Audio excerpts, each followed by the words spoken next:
All right, great to see everybody today. We have offensive coordinator Kirk Ciarrocca here with us. As always, raise your hand if you have a question, and we'll call on you, and I'll unmute you. Let's go to Tyler Donahue, Lions 247. Go ahead, Tyler. Good morning, Kirk. How are you this morning? Doing great, Tyler. Thanks for the time. I want to get right to it with your quarterback room, starting with Clifford and then working to Will Levis. Could you tell us what you've seen out of that group and where you think the most significant strides can be made the rest of the season? Yeah, I mean, what I've seen is pretty typical of the whole team, and it's a tribute to the culture that we have here is guys continuing to work hard, guys doing everything they can to continue to get better each week. And that's really what all I can ask out of these guys is we continue to grind and get better and improve each week. Again, I'd like to see us do a better job of taking care of the ball. I think that's number one. I think that's always the first thing that you got to do in building an offense. Let's go to Mark Brennan, Lions 247. Kirk, along those lines, you're third in the Big Ten in yards per game and ninth in scoring. Is it about the turnovers primarily, or are there other things that are kind of contributing to the inability to score maybe as much as I think you would like? I think anytime you have a situation, there's usually more than one thing, leading to that problem, that issue, with it. But the turnovers have definitely hurt us. Costly mistake here and there has hurt us in that area. We haven't been as good in the low red at that you'd like to be as far as being able to punch it in, whether it's running or passing. So there's a number of reasons that have put us where we're at from a point standpoint. We just got to continue to work and the guys continue to get better and continue to look at, as coaches as what our guys do best, and put them in that situation. Corey Geiger, Nittany Sports Now. Hey, good morning, Kirk. I don't mean to make light of this, but I'm maybe only slightly exaggerating when I say fans probably want to throw something at their TV when they see you call a lot of fades when you're in the red zone. Why do you like to call the fade? And can you speak just from a technical standpoint why a lot of offensive coordinators will go to a fade pass?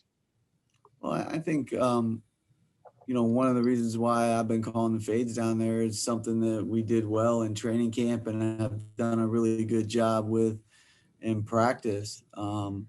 We haven't been able to execute it as well as we'd like in the games. From that standpoint, it's been against man coverage. I think coordinators like it because it's usually pretty safe too, a safe call where your guy can make the play or nobody makes the play. But, again, it's something that, I'm continually evaluating as I look at our players and what their strengths are and what their weaknesses are. And we just haven't done a great job of being able to convert them in the games for a number of different reasons. It's not just one thing with it. So we've got to continue to diversify down there and, put our guys in better positions to make plays. Let's go to Rich Scarcella with the Reading Eagle. Hi, Kirk. How close or how far is the offense from looking how you want it to look or where you want it to be? That's a good question. Again, I think that the key thing is right now we're getting better each week. I see it in practice, but that doesn't always mean that I know this, that like you got to do it in practice first, or there's no chance of it happening in the games. Okay. Very little chance of it happening in the games. If it happens in the games at that point, it's just luck, but sometimes there's a little bit of lapse there before you can take the practice field to the game field, with it. I think the first thing we got to do, which we did last week, was we need to take care of the ball, which we were able to do that last week. We need to build on that. I felt like last week that our details were better. We didn't give away free plays against ourselves. So we got to continue to build on that, again this week with it. So, I mean, it's definitely still a work in progress. The offense, it's not where I want it to be. The results have not been what I want them to be yet. But we're doing everything we can within our control to continue to get better. And that's what I love about this group, love about this culture is, how hard these guys have come out every day to work, the energy that they brought to the practice field, and we'll get there. When, we'll see. Hopefully we're going to continue. The expectation is that we continue to build on what we did last week. Go to Audrey Snyder with The Athletic. Kirk, I wanted to go back to Sean Clifford and his play this year. When you look at Sean and some of the issues that he's had, how much of it do you think is him trying to do too much versus is it an issue with trying to get up to speed with this offense? How do you kind of evaluate him so far? Again, there's probably multiple things that are affecting him. I think one is definitely trying to be too perfect, with things. I think that's probably the biggest issue. I thought last week he really didn't try to be perfect. He trusted what he saw. There's probably contributes to it too is, he's learning a new offense, a new way to think about things. That's part of it. It's not effort. I can tell you that it's not work ethic with him. We just got him to get him to be a little bit more comfortable and, trust what he sees out there and, know when not to force the ball in there. And again, I thought he did a great job last week with his decision-making and trusting what he saw. And, when the play wasn't there, threw the ball away and moved on. I love the kid. I love the way he works and his potential that he has at the position. It's my job to get him to play better. And he has. Tobias Wilborn, Pittsburgh Post-Gazette. Hey, Kirk, thanks for the time as always, sir. You got it. All right, then from there, man, how much does it mean when you have freshmen starting at running back, at tight end, at wide receiver, first time in school history? What does that mean for the program now, but also going forward? Well, I think one, it's exciting going forward, and I think overall with the offense, again, listen, I'm not happy with the results. Okay, believe me. But I also know it's a process, building an offense. And I feel really good about the future. The guys that we've got, they're improving at a rapid pace. Maybe not as fast as we all want it. But I think moving forward, we've got a lot of potential and a lot of guys that have ability that we have to continue to develop and do a great job as coaches in developing these young players. Do I wish Pat was out there? Sure. But part of the culture here is next man up, and I thought that Theo Johnson did an outstanding job last week. And his real first extended playing time where we're asking him to play a major role in the game. I'm really excited about the young wideouts. Parker had a really nice game last week, and Keandre's, I think as soon as he gets his opportunity, he's going to show you that he's ready to play and that he has a lot of ability in him too. The young running backs, obviously Kevon, Jaywan's doing a great job with those guys, and, he stepped forward for us. But Keziah shows a lot of potential and ability too, and looking forward to watching him, break out at some point. Greg Pickle, Penn Live. Coach, when you talk about the issues in the red zone, especially the lower part of the red zone, what are those specifically, and how do you go about fixing them over the next few weeks? Well, I think as coaches, you just got to look at your players' strengths, and what the defense, how the defense, you're expecting the defense to play you down there, and do a better job of trying to play to your strengths down there. The field's shrunk down there. You don't have as much space to work with anymore. The defense has less area to defend, so it's always tight down there, and it's always going to be contested down there in the low red. But we just got to continue to do a better job of looking what our players do best and try to exploit that, accentuate our players' strengths and limit their weaknesses. Joe Giuliano, Philadelphia Inquirer. Good morning, Kirk. There's a saying in football that if one guy doesn't do his job on a particular play, it's not going to work, even if the other 10 guys do. Why did it take so long for this team offensively to get on the same page? Was it the fractured training camp? What were the reasons for that? I think, again, there's a lot of things that are contributing to that, that have contributed to that. The bottom line is this, did the no spring ball help us? Probably not. Did the fact that, the way the training camp was, but that is what it is. And I try to focus, Joe, on rather than waste time thinking about that stuff, why we're at where we're at right now, is just focus on what we can control, which is getting better every day, continuing to develop our players. And that's where our focus is right now. After the season, I'm sure I'll look back at all the different reasons for why the results were the results. But right now, I'm really focused on what we can do moving forward to get better every day. Mike Foreman, Fight on State, statecollege.com. Yeah, I appreciate the new job. Thanks, Greg. I'd like a raise. Hey, Kirk, 2 questions. How much of the offense these days is yours, and how much is that was here? And then when you walked in the door, were there any basic offensive tenets that came from James that were intractable? I'd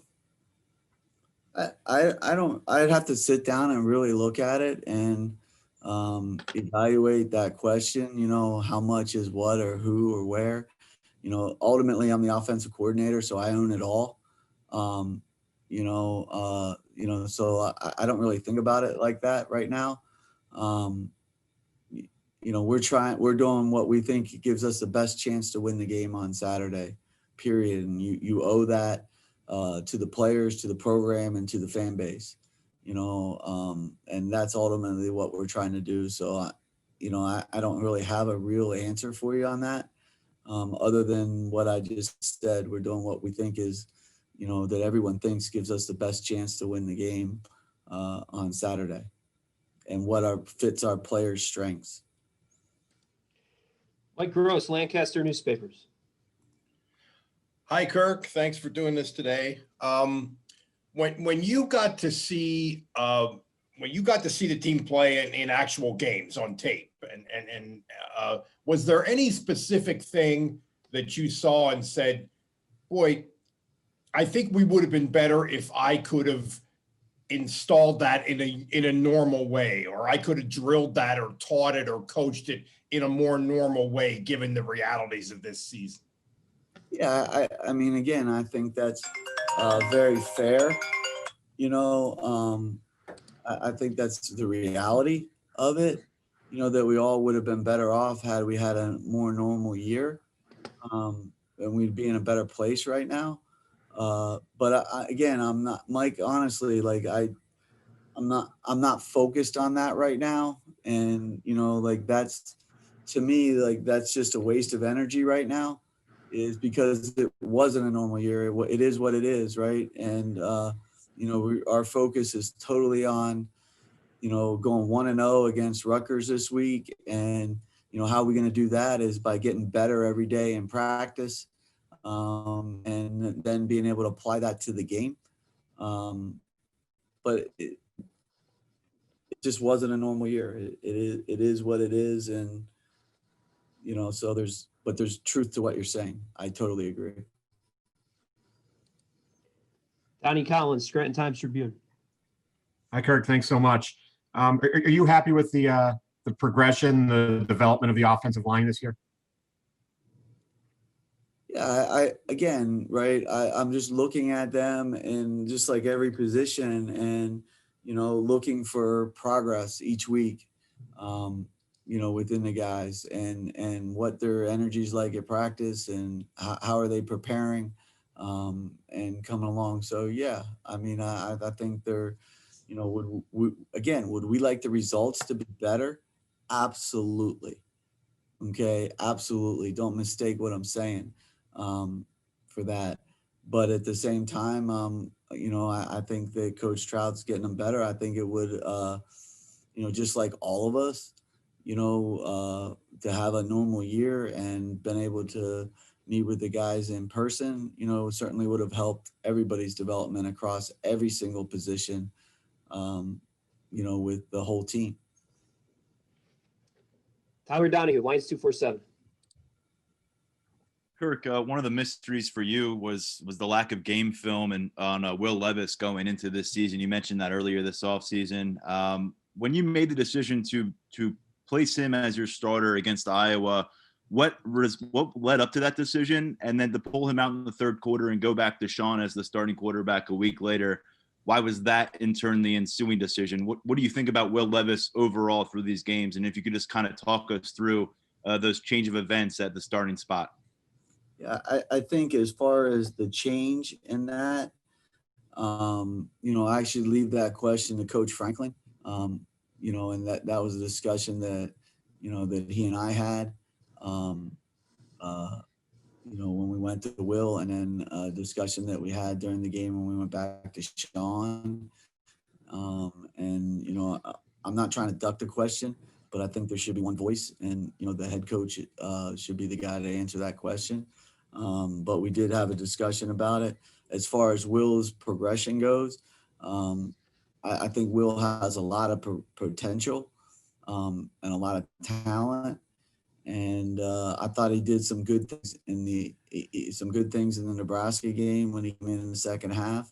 And I thought he did some good things in the Iowa game. I thought, you know, some of the things that occurred there that weren't so good was a great learning opportunity for him. And I don't think he'll make that mistake again, and he'll be able to learn from it and move forward, which he has done a great job of moving forward in practice and continuing to get better.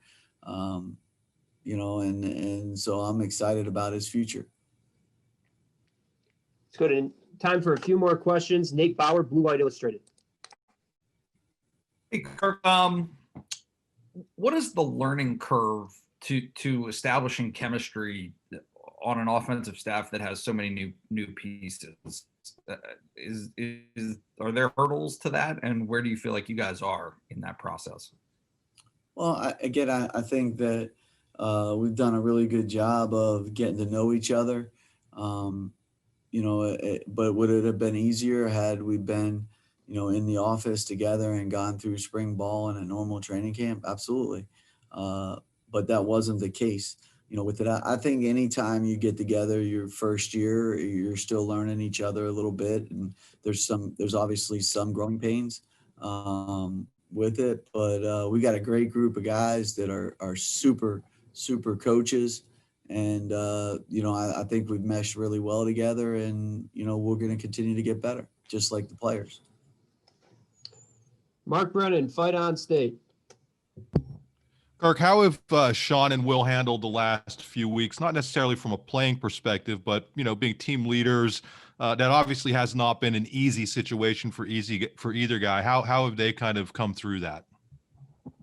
Yeah, I tell you, Mark, I really impressed with both of the young men and how they both handled the situations. Sean, when we told him we were going to go with Will, the way he handled that from a personal standpoint and from a team perspective standpoint. And then Will, the same thing. It's not easy to handle that situation, especially at this young of an age for these guys. But again, I think it's a tribute to the culture that coach has built here over his time here within the program and team first. And, Sean was super, super supportive of Will leading up to the Iowa game. And Will's been super supportive of Sean up to that point and since. They compete with each other, not against each other, and do a great job of helping each other out and talking to each other, sharing thoughts and ideas of how they see a particular play. We have time for one more question. Neil Riddell, Altoona Mirror. Hey, thanks, Greg. Thanks, Kirk. Kirk, I'm just wondering, offensive coordinators can be lightning rods for criticism when things don't go well. You made a change to come to Penn State. What have you seen and learned about Penn State from a passion of the fan base and whatnot? And how have you handled that? And as you noticed a difference from other stops in terms of that? Honestly, like I really mean this. I understand what comes with the position. We're going to be judged on those results each Saturday. I get that. I've been in the business a long time. I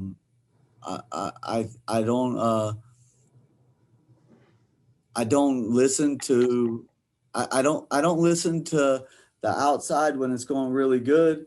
And I don't listen to, one of the things I've learned throughout my time in this profession is that I don't listen to the noise when it's going bad or when it's going good. Either way, this job's hard enough as it is, and you need to focus all your energy on doing your job to the best of your capabilities. So I don't worry about it. I've been at places before where, the ride to the outhouse, from the outhouse to the penthouse is very short in this profession and vice versa. So I've been in both places, spent maybe a little bit more time in the penthouse than the outhouse, thank goodness, or I wouldn't be here. But very confident in my ability to build a successful top flight offense. Been able to do it at a number of places, and I certainly have the resources to be able to do that here, and I'm very excited about it. So, I don't worry about that stuff. I love the passion and how much the alumni and the fans care about this program. That's one of the reasons why I'm here. I love that, and I love the program too, and very passionate about it. So I wouldn't expect them to feel any other way, to be honest with you. But I'm very confident in, Coach Franklin's ability to lead this program. That's another reason why I came here. Very successful guy. He's got a very successful formula to give yourselves the best chance to win on Saturdays, which is what everybody ultimately wants within the program. So I'm just confident in the ability to do that. We have all the resources here. And again, I'll say this one more time, am I happy with the results? Absolutely not.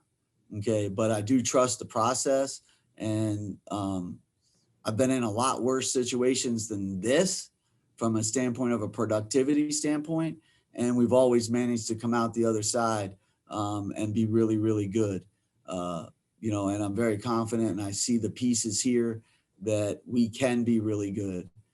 We just got to continue to trust the process and continue to grind along, and the results will become the results that we all want at some point. And that's the way I feel. And I've been this way for a long time. And again, I think the resume and the results, the track record bears out that it'll work out. I can remember last year at Minnesota, after week 3, they were the fan base and the media was all over me about things. And they asked me the same question, and I kind of answered it the same way. And I told them I didn't know exactly when we were going to hit on all cylinders. But the question wasn't if, it was just when, and that's the same way I feel about this group.